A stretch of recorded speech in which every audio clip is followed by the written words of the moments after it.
주님께서 여러분과 함께 또한 사제의 영과 함께 루카가 전한 거룩한 복음입니다. 주님 영광 받으소서. 9장 11절에서 17절 말씀입니다. 그때 예수님께서 군중에게 하느님 나라에 관하여 말씀해 주시고 필요한 이들에게는 병을 고쳐주셨다. 날이 저물기 시작하자 12 제자가 예수님께 다가와 말하였다. 군중을 돌려보내시어 주변 마을이나 촌락으로 가서 잠자리와 음식을 구하게 하십시오. 우리가 있는 이곳은 황량한 곳입니다. 예수님께서 너희가 그들에게 먹을 것을 주어라 하시니 제자들은 저희가 가서 이 모든 백성을 위하여 양식을 사오지 않는 한 저희에게는 빵 5개와 물고기 2마리밖에 없습니다 하고 말하였다. 사실 장정만도 5,000명가량이나 되었다. 예수님께서는 제자들에게 이르셨다. 대충 50명씩 떼를 지어 자리를 잡게 하여라. 제자들이 그렇게 하여 모두 자리를 잡았다. 예수님께서는 빵 5개와 물고기 2마리를 손에 들고 하늘을 우러러 그것들을 축복하신 다음 떼어 제자들에게 주시며 군중에게 나누어 주도록 하셨다. 사람들은 모두 배불리 먹었다. 그리고 남은 조각을 모으니 12강줄이나 되었다. 주님의 말씀입니다. 그리스도님 참여합니다. 참 예수님, 예수님. 주님의 이름으로 평화를 빕니다. 아멘. 오늘 미사 온 우리 카페 방은 인천방입니다. 인천방 교우분들이 35명 이렇게 오셨습니다. 여러분들 옷을 사든 뭘 하든 보증서라는 게 있죠. 그죠? 개런티라고 그러죠. 차도 뭐 몇 년 보증한다. 보증서가 없이 물건을 사면은 좀 어떨까요, 마음이? 좀 불안하겠죠, 그죠? 이거 만일에 고장 났는데도 보증서가 없어. 이거 어떡하지? 보증서가 되게 중요한 거예요. 자, 여러분들이 분명히 보증서가 중요하다는 걸 알고 계시죠? 그러면 우리가 천국 가는데 확실한 보증서가 있어야 돼. 천국 가는 보증서가 뭐 있을까요? 그 보증서만 들면 우리가 천국 갈 수 있어. 뭐 있어요? 그냥 나오는 대로 그냥 떠들어봐요. 맞든 안 맞든. 세례받는 거 또 그거 하나뿐이에요? 세례만 받으면 다 천국 가요? 아니에요. 선생님 말씀대로 사는 거. 하느님 말씀대로 사는 거. 또 죽기까지 하는 첫 번째로 모시는 죽기까지 하느님 첫 번째로 모시는 거. 좋은 얘기들은 뭐 다 나오겠죠. 뭐 하다 보면. 교우들이 뭐 그냥 사과를 보더라도 위에서 보는 모습 다르고 옆에서 보는 모습 다르고 다 다르죠. 그래도 분명히 사과의 한 일부분을 분명히 얘기하고 있는 거 맞아요. 얘기하신 거 세례 받아야 된다. 주님 첫째 자리 모시고 살아야 된다. 하느님 말씀대로 살아야 된다. 좀 다 맞는 말들이에요. 사제는 그거를 정리해 줘야 될 필요가 있죠. 신자들이 확실히 알게끔. 얼치기로 알고 있는 건 잘 모르는 것만 못해요. 잘못하면 선무당이 사람 잡는다 그런 말이 있듯이 마태복음 28장 20절에 그 보증서에 대한 얘기가 나와요. 마태복음 28장 20절에 뭐라고 나오냐? 내가 세상 끝날까지 너희와 함께 있겠다고 나와요. 세상 끝날 때까지 너희가 아니라 우리 각자 나와 함께 계시겠다. 그러면은 with가 뭐와 같이 있겠다 하는 얘기도 성경에 다 나와요. 첫 번째, 성체와 함께 있겠다. 세상 끝날까지. 두 번째, 성령과 함께 있겠다. 세 번째, 성경과 함께 있겠다. 아멘. 네 번째, 나의 어머니 성모님과 함께 있겠다. 이거를 거룩한 네 가지의 거룩한 것, 사성이라고 그래요. 그래서 주님은 세상 끝날 때까지, 내가 죽기 직전까지 나와 함께 계실 것인데 그 네 가지와 함께 같이 있겠다는 얘기예요. 첫 번째, 성체와 함께. 두 번째, 성령과 함께. 세 번째, 성경, 다시 말하면 말씀과 함께. 그죠? 네 번째, 성모님과 함께. 사성 안에 계시겠다, 그 뜻이에요. 예수님이 우리와 함께 계시는데 어디에 녹아들어서 계시겠는가? 성체 안에 내가 있어. 너 세상 죽기 전에 마지막 성체 영화잖아. 그죠? 우리 다 그 영화죠? 네. 성체 안에 내가 너와 함께 있겠다. 성령 안에 내가 너와 함께 있겠다. 말씀 안에 내가 너와 함께 하겠다. 성모님 안에 내가 너와 함께 하겠다. 이게 바로 우리들이 구원받는 보증서예요. 이런 보증서 있죠. 그죠? 우리 행복하죠? 네. 이 네 개 중에서 성체, 성령, 말씀, 성모님 다 하나같이, 언어가 하나같이 덜 중요하고 더 중요한 거 없습니다. 근데 오늘은 무슨 대축이래요? 성체, 성혈 대축이기 때문에 포커스를 성체에다 한번 맞춰보자 이거죠. 가톨릭의 중심은 성체라고 해도 틀린 말입니까? 아니면 맞는 말입니까? 맞는 말이죠. 가톨릭의 중심은 성체고 성모 신심은 울타리예요. 동의하십니까? 네. 동의하시죠. 암브로시오 성인이 그런 얘기를 했어요. 빵이 어떻게 예수님의 몸으로 변하는가? 그것은 축성에 의해서다. 뭐에 의해서? 축성에 의해서다. 예수님의 말씀으로 그 축성은 이루어진다. 그래서 사제가 미사 때 너희는 모두 이것을 받아 먹어라 하면서, 그죠? 지금은 이건 밀가루죠. 어느 수녀님들이 만든 밀가루예요. 그렇지만 이따가 이체의 병을 들고 너희는 모두 이것을 받아 먹어라. 또 포도주를 들고 받아 마셔라. 그 말할 때는, 그때는 인간 사제가 말하는 것이 아니라 그 안에 예수님의 인격이 그 말씀을 사제의 입을 통해서 하시는 거다. 그래서 실제로 주님의 몸으로 바뀌는 거죠. 며칠 전에 어느 형제가 오셔서 같이 이제 차를 마셨는데, 그분은 세례받은 지 불과 1년이 안 돼요. 근데 그렇게 열심히 해. 묵주도 열심히 만들어서 주변에 주고. 근데 그 양반이 처음에 성체영 할 때 영서할 때니까 이렇게 포도주를 찍어서 입에다 넣어줄 거 아니에요?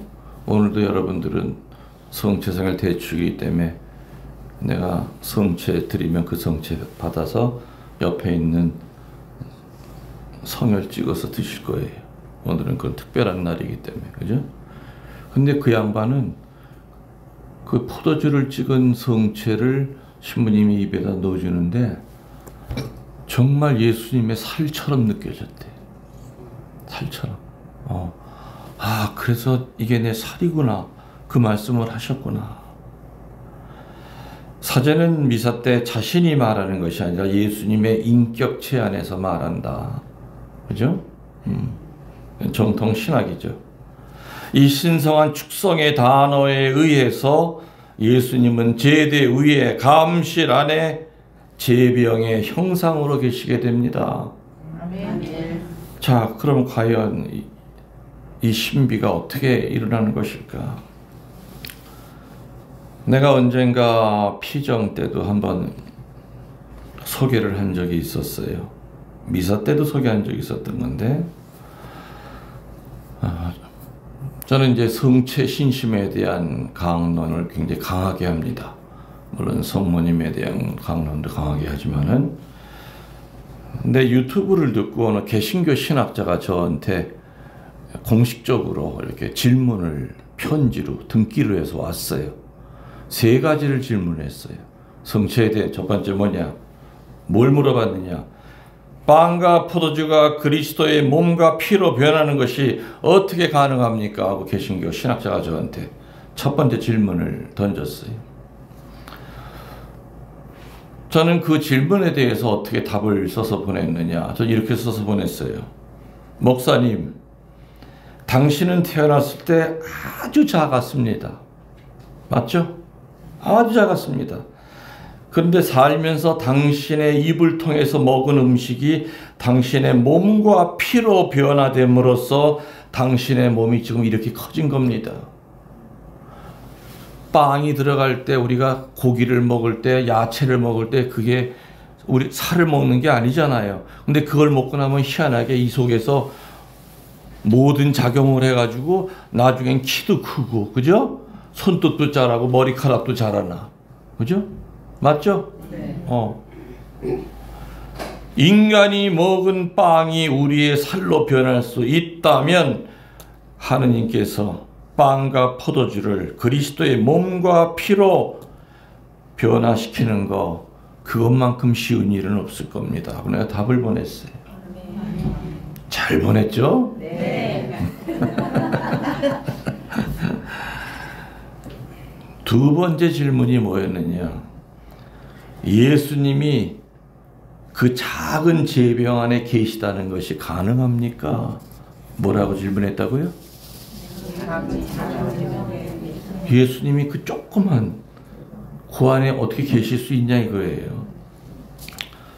난 또 뭐라고 답을 했겠습니까? 목사님, 지금 이 편지를 읽으시면서 유리창을 열고 주변의 풍경을 한번 내다보십시오. 그리고 목사님의 그 작은 눈 안에 모든 풍경이 다 들어갑니다. 당신의 작은 눈 안에 저 넓은 풍경이 가득 들어가 있듯이 이렇게 영상으로도 되는 일을 하느님께서 하실 수 없겠습니까? 우리 눈 안에 모든 거 다 들어가 있죠? 밤에 보면 별도 보이고, 그죠? 물론 황반변성 걸린 사람은 여기 쫓겠지만 건강한 사람은요 실kit저와 저기까지 다 보여요, 그죠? 이 작은 눈 안에 이 넓은 영상이 다 들어와 있듯이 하느님이 그 작은 제병 안에 당신 몸을 못 집어넣겠느냐 이거야. 말 내가 제대로 했어요, 안 했어요? 네. 그냥 이렇게 질문이 올 때는 신학적인 거 가지고 얘기해봐야 소용이 없어. 토론만 돼버려. 왜? 그 사람도 신학 박사야. 나한테 아예 마음먹고 덤빈 거거든. 그럴 때는 알아듣기 쉽게 어린아이한테 설명하듯이 해야죠. 세 번째 질문이 뭐였느냐?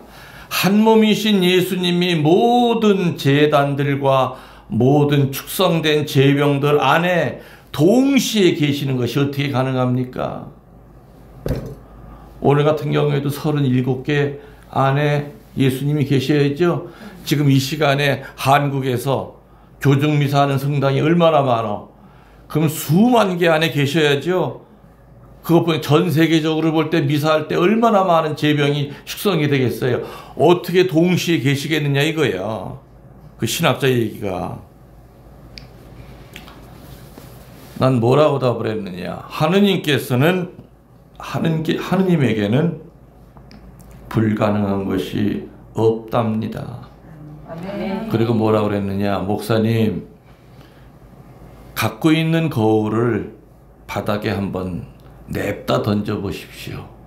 그러면은 거울이 수십 개 조각으로 깨질 겁니다. 그렇지만 그 깨진 거울 조각마다에 깨지기 전에 그 영상이 동시에 다 들어가 있습니다. 맞죠? 아무리 작은 거울이라 하더라도 다 그 안에 보여. 그죠? 세모나게 깨진 거, 네모나게 깨진 거, 어떤 어느 거울이라 하더라도 온전할 때 그 모습이 그 안에 다 비춰진다 이거예요. 맞죠? 네. 예수님이 영상이 아닌 당신 자신이 여러 곳에 동시에 축성된 제병 하나하나에 현존하시는 것은 그분에게는 일도 아닙니다. 아멘. 그러면서 그렇게 결론을 보냈어요. 목사님, 성경 중에서 예수님이 첫 번째 하신 기적이 뭔지 아시죠? 뭐예요? 항아리에 있는 물을, 그죠? 포도주로 바뀐 겁니다. 벌써 그때부터 성체, 성사는 이미 시작이 된 겁니다. 물을 포도주로 바뀌었던 그분이 일반 포도주를 당신의 피로 만드는 게 불가능하겠습니까? 그래서 답을 보냈어요. 답을 보냈더니 너무 감동을 받았다. 신부님의 그 예화에 자기는 토론을 벌이려고 그랬대요. 공개적으로. 신학 토론을 벌이고 싶어서 자기는 준비를 다 하고 있었는데 세상에 애기 달래듯이 이렇게 써보낸 걸 보니 할 말이 없더래. 그리고 하나하나 생각해보면 다 맞는 얘기더래. 어떻게 쉽게 이렇게 설명을 할까? 그래서 주모님, 제가 쓴 책입니다. 책 몇 권을 보내왔더라고. 지금 가지고 있지만은 존경하는 신부님 뭐 많은 거 배웠습니다 하면서 성체에 대한 거 다시 한번 생각하게 됐습니다. 그래서 그 목사님이 그 밑에다 뭐라고 썼는지 아세요? 구원의 문 안으로 천주교나 개신교나 다 들어왔지만 우리 개신교는 성체가 없다 보니까 개런티가 없습니다. 보증서가 없습니다.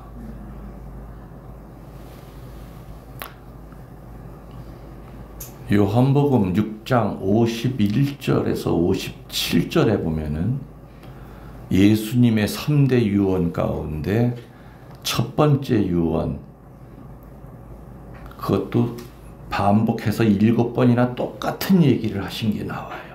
뭐가 나올까요? 내 살과 내 피를 먹고 마시지 아니하면 영생을 얻지 못한다는 이야기를 예수님이 7번을 계속 반복을 해요. 57절까지. 성경에 어디에도 예수님이 같은 얘기를 이렇게 2번 이상 하는 데는 거기밖에 없어. 그렇다면 얼마나 살과 피가 이게 귀중한 것이길래 예수님의 그 유언에 혹시라도 이걸 안 지킬까봐 내 살과 피를 먹고 마셔야 된다. 그렇지 않으면 영생을 얻지 못한다는 얘기를 7번을 했을까? 내가 아는 개신교 장로님도 성경을 읽고 쓰다가 그 요한복음 6장 51절에 딱 걸려버리는 거예요. 왜 우리 개신교에서는 예수님의 이 유언을 안 지키지? 목사님한테 물어보고 신학자들한테 물어봐도 아이 그거가 1년에 한 번 하면 되는 거예요. 그냥 빵 사다가 그냥 진지하게 대답해주는 목사가 없더래요. 그래서 그것 때문에 결국에는 개종을 했어요. 그 장로님은. 굉장히 많은 그 유명한 요한복음 6장 51절 읽어보라 이거예요. 집에 가서. 거기 뭐가 나오나 똑같은 이야기가 7번이 반복이 돼요. 예수님의 3대 유언이 뭐예요? 서로 사랑하여라. 또 2번째는 이 세상 끝날까지 복음을 선포하여라. 3번째는 내 살과 피를 먹고 마셔라. 이게 주님의 3대 유언이에요. 그렇지만 첫 번째, 2번째보다도 이 3번째 살과 피를 먹고 마시려는 거가 그 짧은 1절에서 7절 사이에 7번이 계속이야. 계속.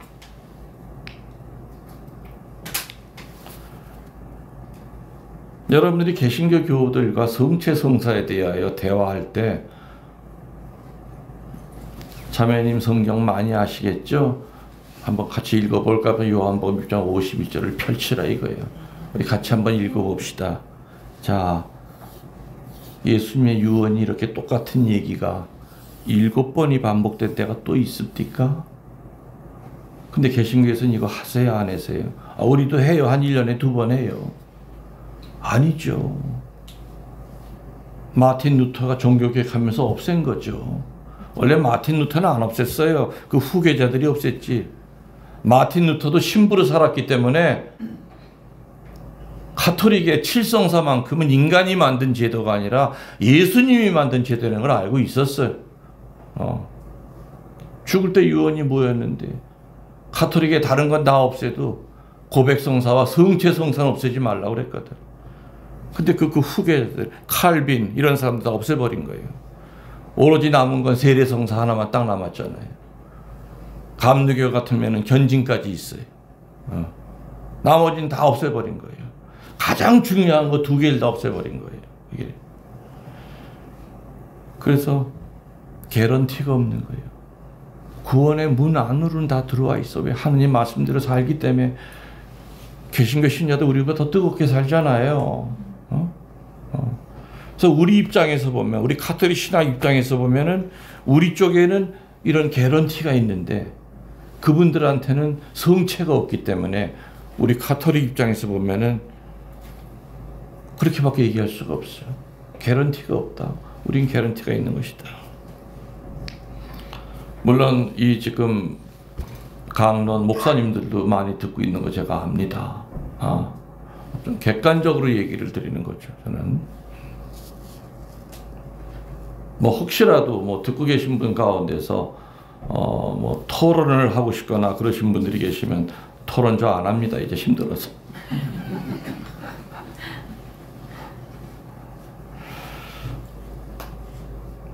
지금 3가지 목사님이 개신교 신학자가 나한테 질문하는 것들은 사실은 우리 가톨릭 신자들도 한 번씩은 해봤어야 될 의문이에요. 아까 얘기했잖아요. 얼치기로 알고 있는 것은 차라리 모르는 것만 못하다. 사도 토마가 의심쟁이라고 그랬죠. 근데 사도 토마는 확신에 이르기 위한 의심이었어요. 예수님을 멀리하려고 배척하는 그런 의심이 아니라 확신에 이르기 위한 의심은 필요한 거예요. 그걸 통해서 우리의 땅이 더 굳어진다 이거죠. 그래서 뭐든지 신부님들한테 강론 들을 때 가끔 이 퀘스천 마크를 찍어야 돼. 그리고 뭐 기회가 되면 신부님한테 물어봐야죠. 아니면 요즘은 뭐 워낙에 뭐 좋은 책들도 많이 나와 있고 그러기 때문에 답을 찾아야죠. 궁금한 거에 대해서. 대충 넘어가는 것보다는. 성체 성사를 기적이라고 그러지 않고 신비라고 그래요. 여러분들 기적과 신비의 차이가 뭡니까? 기적은 검증이 가능한 거예요. 여기 들어올 때는 목발을 짚고 들어왔는데 미사 끝나고 나갈 때 목발을 버리고 갔어. 가능한 거죠. 짧아졌던 다리가 길어졌어. 의학적으로도 가능해요. 검증 가능한 것이 기적이지만 신비는 뭐냐? 전이나 후가 똑같아. 축성하기 전에도 이렇게 생겼었고 축성한 후에도 똑같이 이렇죠? 이게 신비야. 그래서 기적은 세상 사람들도 다 믿어요. 그렇지만 신비는 신앙이 없고 믿음이 없으면 절대 신비는 믿기가 어려워서 훨씬 더 믿음을 요구하는 것은 기적이 아니라 신비야. 그래서 우리는 신앙의 신비요 그러잖아. 그죠? 신앙의 신비요. 이 신비라고 하는 것은 우리의 믿음을 통해서 영적 확신을 가져야 돼요. 소아 데레사 성녀 아시죠? 네. 그분이 그런 얘기를 했어요. 나는 천국에서 주님을 직접 뵙고 있는 영혼들이 하나도 부럽지 않습니다. 그랬어요. 왜냐하면은 제 병의 형사 안에 계신 예수님을 늘 영할 수 있고 매일같이 그리고 늘 볼 수 있기 때문에 천국에서 예수님을 이렇게 마주보고 있는 그 영혼이 안 부럽다고 그랬어요. 대단한 성체 신심이죠. 우리도 그렇게 돼야 돼. 성체 영할 때마다 정말 내가 오늘 예수님이 이 죄인의 몸 안에 들어오시는구나. 오늘 나를 치유시키러 들어오시는구나. 내 안에 있는 어둠을 물리쳐 주시고 들어오시는구나. 또 소아데레사보다 훨씬 더 오래전에 살았던 유명한 또 성녀가 또 대데레사죠. 아빌라의 대데레사. 그 대데레사 성녀 뭐라 그랬는지 압니까? 이분은 와닿는 얘기를 했어요. 내가 예수님이 살았던 그 시대에 살았다면 얼마나 좋았을까. 예수님을 따라다니면서 예수님의 얼굴도 직접 볼 수 있었고, 그죠? 오병이어의 기적, 오늘 복음에 나오죠. 그 빵의 기적에 수혜자가 될 수도 있었었고, 내가 예수님 시대에 살면서 막달라 마리아처럼 예루살렘 여인들처럼 예수님을 뒤에서 보필하면서 예수님과 이야기를 나눌 수 있었으면 얼마나 좋았을까, 이런 생각을 저는 수도 없이 많이 했었습니다. 그러나 성체 안에 계신 예수님이 우리 앞에 현존하고 계시지 않습니까? 저는 그래서 더 이상 바랄 것이 없습니다. 아멘. 2000년 전에 예수님을 직접 봤던 그 여인들이 부럽지 않다, 이 얘기예요. 대데레사 성녀는. 근데 소아데레사 성녀는 또 뭐라고 해요? 천국에서 예수님을 마주보고 있을 그 영혼이 안 부럽다고 그랬어. 성녀들답죠? 그 말을 할 수 있는 게.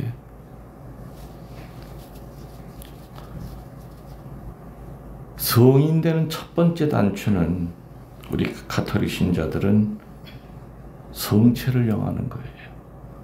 그리고 시간 날 때마다 성체 앞에 앉아 있는 거예요. 그리고 요즘은 많이 없었지만 그전에는 천목요일날 이럴 때는 성체 강복이라든지 장엄한 예식들이 많았어요. 지금은 다 본당마다 없어지고 신학교에서조차도 신부들이 배우질 않고 나와. 그 옛날에 그 아름다웠던 것들을. 제가 성지에 있을 때 매월 첫 토요일 날 되면은 미사 후에, 그죠? 성체 강복 하잖아요. 하잖아요. 성체 모셔놓고 기도 찬미의 밤, 문청의 밤을 항상 진행하잖아요.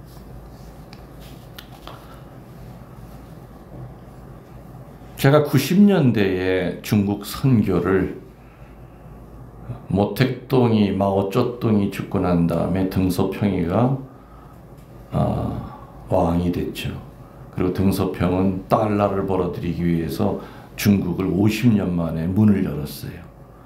저는 이때 얼씨구나 해가지고 이제 팀을 짜가지고 10년 동안을 중국을 선교를 다녔어요. 5년 동안은 조선족, 5년 동안은 한족.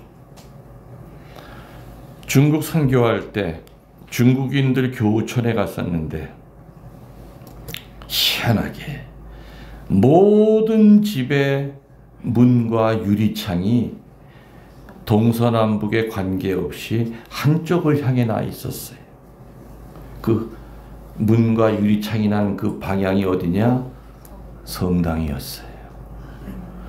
그 이유는 중국이 공산화된 이후에 성당을 마음대로 갈 수가 없는 암흑시대예요. 그 성당을 들어가면 잡혀 들어가. 그러니까 집을 지을 때 항상 유리창과 문은 성당을 향해서 항상 유리창 안에서 성당을 바라보면서 성옥으면서 성체도 못 영하죠. 신부님들 다 잡혀 들어갔으니까. 그리고 공산당에 협조하겠다고 하는 신부들은 애국교회 이제 신부가 돼서 공산당 말을 들어야 되고 미사할 때 교황님 이름 부르면 안 되고 그런 시절이에요. 그 수백 년 된 교우촌인데 모든 집에 유리창과 문이 성당을 향해 나 있는 거예요. 성당을 못 가더라도 늘 성당을 바라보면서 십자가를 바라보면서 영성체가 주님의 몸이 내 혀에는 못 올라오더라도 신영성체하는 마음으로, 그죠? 지금 내 안에 내 입술에 주님의 성체가 올라와 계셔. 신영성체거든.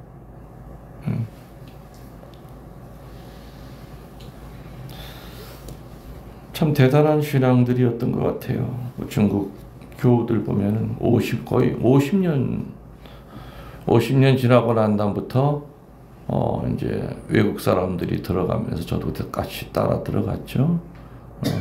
그래서 뭐 거기에 뭐 얽힌 얘기들도 뭐 다 책으로 써도 몇 권이 될 겁니다. 아무튼 공산혁명 일어나서 문호가 개방되고 난 다음에 한국 신부를 내가 제일 처음 들어갔었어요. 선교하기 위해서. 그리고 특히 최양호 신부님, 김대건 신부님이 부재로 있던 소팔가자라고 하는 그 중국인 교우촌에 갈 때는 빨간 천에다가 황금 금시로, 중국 사람들이 그런 거 좋아하거든요. 들어가서 제대 위에다가 딱 걸었죠. 뭐라고 써 있는 줄 압니까? 김대건 신부 추모 현양 묵상회라고 해가지고 4박 5일 동안 50년 만에 중국 사람들 피정을 처음 시켰어요.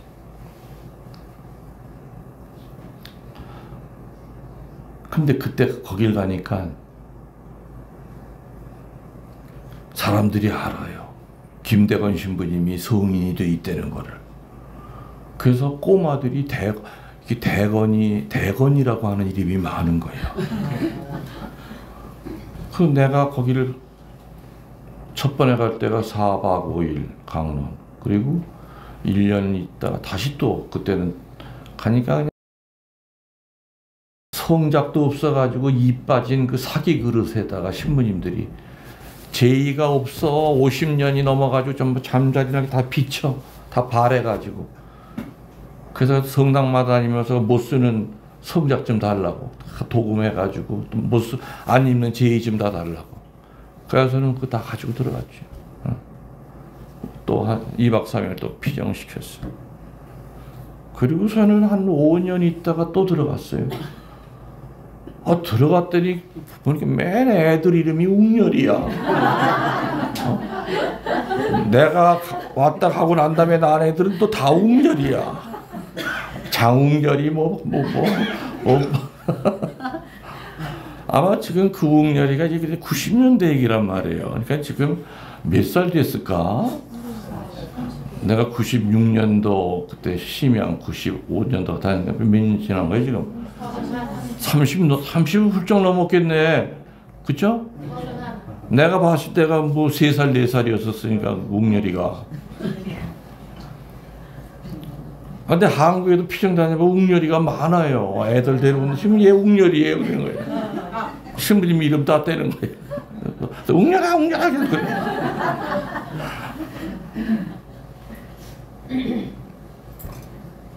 춘천에도 웅렬이 하나가 있는데 걔는 성공했어. 걔는 신부 됐어. 하나 깐난애기 때부터 내가 봤는데 웅렬이라고. 그래서 춘천 신자들이 거기 가서 이렇게 뭐 번개하고 식당에 가면은 나 들으라고 웅렬아 이놈아 이놈아.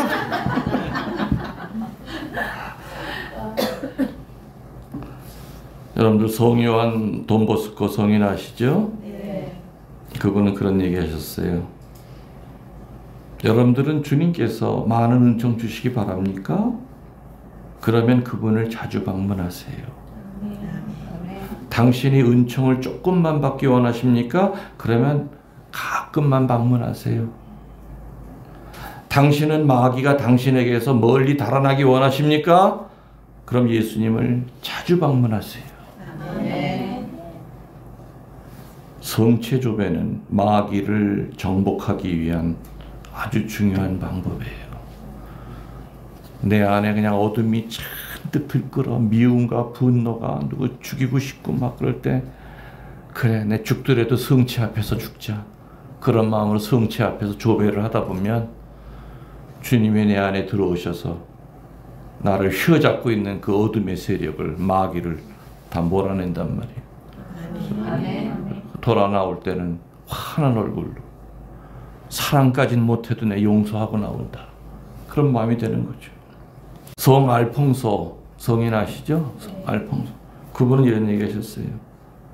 당신 일생의 모든 순간들 중에서 당신이 성체 앞에서 보낸 시간이 당신에게 가장 큰 힘을 줄 것이며 당신의 임종 때와 영원에서 가장 큰 위로가 될 겁니다. 내 일생의 모든 수많은 순간들 중에서 성체 앞에서 보낸 그 시간이 가장 큰 힘을 줄 수 있는 순간이라는 거죠. 여러분들, 구약에서는요, 하느님을 보면 죽는다고 그랬어요. 직접 보면. 근데 신약에서는 뭐라 그래요? 나를 보라 그랬잖아요. 나를 보는 것만이 아니라 나를 먹기까지 하라고 그랬어, 하느님이. 그죠? 네. 이게 구약과 신약이 다른 거예요. 구약에서는 하느님 보면 죽는 거예요. 하느님 이름 야훼라고 이러는 이름도 제대로 못 불렀어요. 그래서 아도니아 뭐 다른 이름을 불렀어요. 근데 신약에서 주님은 나를 봐라, 그리고 나를 먹어라, 내가 천상의 양식이다, 니들 힘들 때 성체를 영해라. 이게 구약과 신약의 큰 차이죠.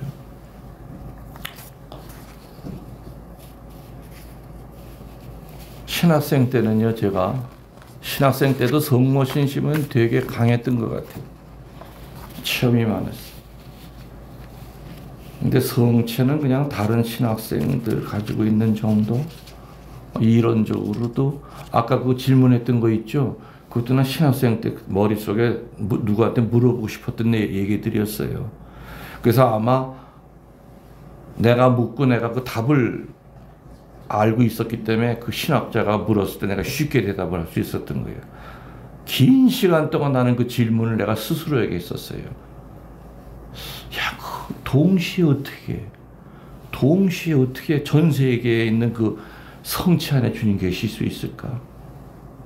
예수님의 그 몸이 어떻게 그 조그만 데 들어갈 수 있을까? 어떻게 빵과 포도주가 피와 살로 바꿀 수 있을까? 이런 질문들은 신학생 때. 그래서 신학생 때는 성체에 대한 믿음이 뜨거웠다기보다는 의심이 훨씬 더 많았던 것 같아요. 궁금한 거. 너무너무 궁금했었어요. 그러다가 성체가 이런 거구나 하는 거를 언제 깨달았느냐.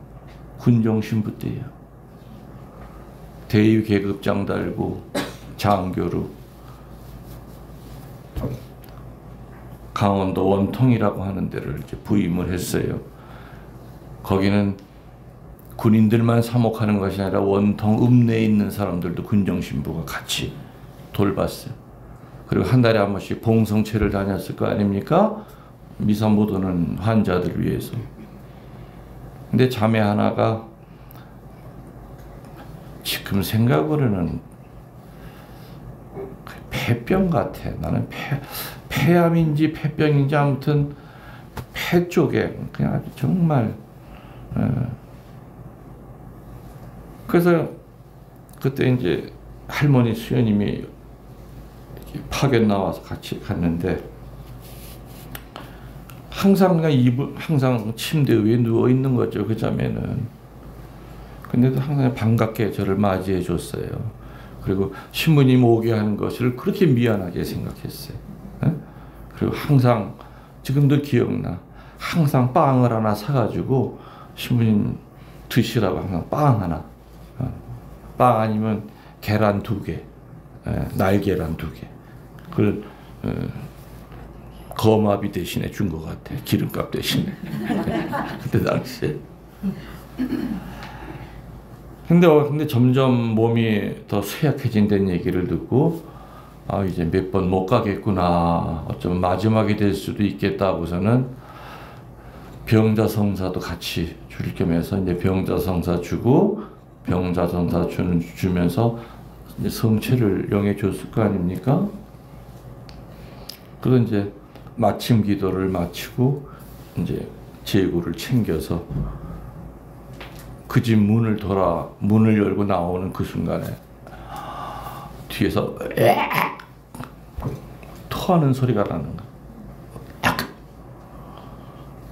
그 뒤를 돌아다 봤더니 세상에 이불 위에 그냥 이 핏덩어리가 시커먼 거 쏟은 거예요. 근데 그 위에 녹지도 않은 성체가 이렇게 허옇게 핏덩어리에 같이 있는 거예요. 아이고, 난 처음 당해본 거지. 그 어린 신부가 처음 본 거야 그런 걸. 그 전에 뭐 얘기는 들었어. 뭐 옛날 할아버지 신부님들한테. 근데 이걸 어떻게 하지? 그냥 그 자매는 막 그냥 뭐 어쩔 줄 몰라가지고 신부님 죄송해요. 아니 자매님 죄송한 게 문제가 아니라 이걸 해결해야 되는데. 아니 근데 딱딱하면은 이거 뭐 핀세트라도 이렇게 해가지고 젓가락이라도 해가지고 그 성체만 내가 끄집어서 먹을 텐데 핏덩어리랑 같이 이제 녹아서 엉겨 있는 거예요. 이게 성체가 허옇게 녹아서. 아이고 이거 어떡하지? 그러게 먹은 지 몇 시간이 됐다면은 몇 시간 후에 토했다고 그런다면은 그건 이미 성체가 아니죠. 음식 벌써 소화가 됐기 때문에. 아주 먹은 지 1분도 안 됐단 말이에요 지금. 너 어떻게 성체가 아니야 저게. 어떻게 저걸 쓰레기통에다 버려. 아이고 나한테 이런 일이 벌어지나. 저 위에 사는 신신 깊은 박 신부한테 이런 일이 벌어져. 나한테 이런 일이 벌어져. 그래서 그 침대 밑에 무릎을 꿇었죠. 그 이제 송어를 긋고, 아이고 주님, 아무튼 난 눈 감고 먹을 테니까 죽이든 살리든 알아서 하세요. 그랬더니 거기 있는 수녀님이, 할머니 수녀님이 수단자락을 자꾸 끌어요. 안 돼요. 절대 힘을 드시면 안 돼. 큰일 나요. 그럼 수녀님이 먹어요 그럼. 먹지도 않을 거면서 왜 나도. 신부님 그거 드시면 안 돼요. 그러니까 그 자매도 신부님 드시지 마세요. 뭐 입을 자꾸 막 그냥 감싸려고 그래. 막. 그때 가마가 성체 없어져 가까이. 성어 웃고 주님의 몸이라면 다 들여 마실 터이니 알아서 하십시오. 손에다 이렇게 담으니까 하나 가득이야. 이 핏덩어리가. 암덩어리인지 뭔지 아무튼 그 안에 허옇게 이렇게 있는데 그 순간 난 뭘 받는 줄 아세요? 그 핏덩어리에서 예수님 얼굴이 보이는 거예요. 그냥 눈을 감고 숨도 못 쉬지. 그냥 생겼어. 옆에서 수녀님도 울고 그 자매도 울고. 아이고 우리 신부님 이제 또 연돈하게 생겼네.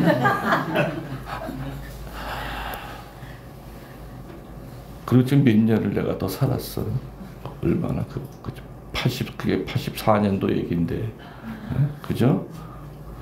지금 나 이 건강 검진해 보면 제일 건강한 게 폐야.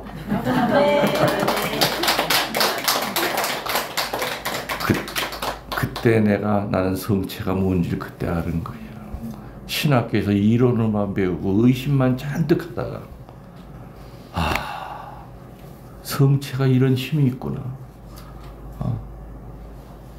성체가 이런 힘이 있구나. 여러분들 마음만 먹으면 매일같이 그 거룩한 성체 영하실 수 있잖아요. 그죠?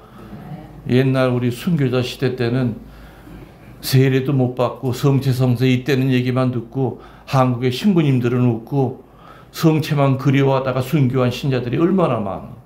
한 번도 못 영하고. 교도소에도 가서 보세요. 무기징역수들 그렇게 성체 쉽게 못 영해요. 우리 신자들도. 그것만 해도 얼마나 큰 축복이에요. 그러니까 아까 소아들에서 성녀, 대들에서 성녀가 그 얘기를 하잖아요. 천국 영혼들 나 안 부럽다고. 왜? 성체가 있기 때문에. 대들에서 성녀 뭐라 그래요? 2000년 전에 주님 봤던 그 자매님들 나 안 부럽다고. 성체가 있기 때문에. 그죠? 오늘도 주님이 내 살간에 내 피를 먹고 마셔라 했던 그 최후의 만찬의 그 신비가 오늘도 이 미사 중에 이제 일어날 거죠? 아멘. 또 오늘아 수많은 성인 성녀들이 기운을 이렇게 보내고 있을 거예요. 아멘. 오늘 초대받아서 온 너희들이 성체형할 때 분심잡념 안 들 수 있다, 안 들게끔 울타리를 막아줄 거예요. 그래서 정말 성체만 열심히 영해도 내가 볼 때는 거의 다 치유가 된다고 봐. 아멘. 오늘 성체 성형을 이렇게 좋은 축일날 이곳에 초대받은 하나님께 감사드리면서 앞으로도 특별히 성체에 대한 신심, 또 그 울타리인 성모 신심 소홀히 하지 않도록 합시다. 아멘. 우리의 신앙을 고백하겠습니다.